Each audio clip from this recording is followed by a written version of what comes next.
All right, so we've waited about 15-20 minutes for our briquettes to catch. So check this out. You can see right here that instead of black, they are now gray. That's exactly what you're looking for.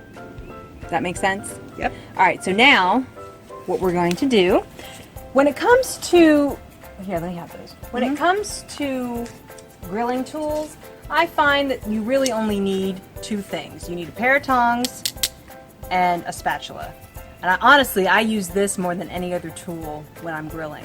Occasionally you need a spatula for, you know, removing cheeseburgers or something like that, but this is going to be your best friend. So just get a really good pair of tongs. So you come over here and you can take either your tongs or your spatula, it doesn't really matter, and you just spread them out. So what this does, and even if you have a little bit that are black, that's fine, just make sure you get it fairly even. And this spreads out the heat so that you can use your entire cooking surface. There we go. All right, perfect. So I'm gonna hand you that. Okay, now you're gonna need a work glove. All right, doesn't have to. I know this one looks like it really is a work glove. Well, it's been worked. It's been worked. It has. So you're gonna need a work glove, and you're gonna take your grates at this point. I'm just gonna grab them. These are not hot, but that is. So that's why you're gonna need this. And you're gonna place them back on. Now your grill might not be exactly like mine. You might have one grate, you might have two, you might have three. The method is the same. Just place it back on. Boom. Now you've got an entire surface that you can work with. All right, we're gonna start off with some burgers. So, the little trick, if you find that when you grill hamburgers, they tend to go like this and turn into a meatball, really, really, really simple trick. Take your thumb, right in the center here, right in the center, just press it, all right? That little indentation will help it keep its shape. So, you can either use your tongs or your hands, doesn't matter. You just place these in a line. Now you want to be careful not to overcrowd here. You want to leave at least an inch of space in any direction. Close that lid up and give it a few minutes. All right, it's been about 4 to 5 minutes, so let's just check these out and make sure that they're ready to be flipped. And you can either use a spatula or your tongs. I prefer tongs. It's just an extension of my hand. Ooh, it smells so good. It does. And look how juicy they are. See that? Incredible. All right, so I'm just going to pick this guy up. Yeah, look at that. Oh, that's exactly the color that you're looking for. Another 4 to 5 minutes, and then we will be good to go. Yum. Look at that. Oh, look at it.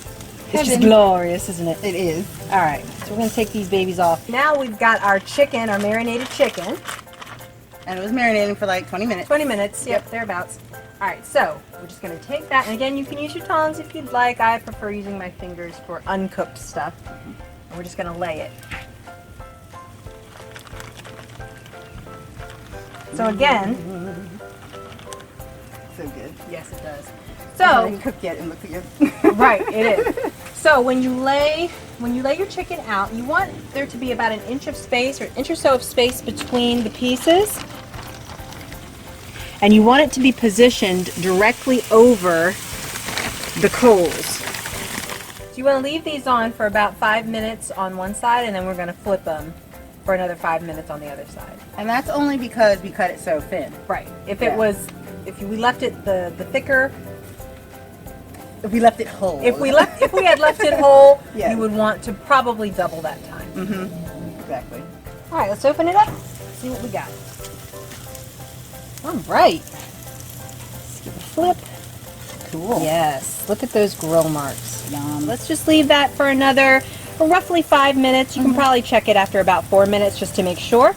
But yeah, 3 to 5 minutes. Yep, that'll work. All right, so let's open it up. All right, let's take a look on the underside here. Yes, look at that. See how beautiful that is? Oh my gosh, I love it. I love it. Take these babies off, and we're gonna let them cool before we package them up for the freezer. So I was gonna say whatever We're gonna keep cooking these, even the ones that were just salt and pepper that weren't marinated. It's the same temperature. It's the same cooking time no matter what you do. Exactly. Yeah. Exactly the same method. So we're just gonna keep it going.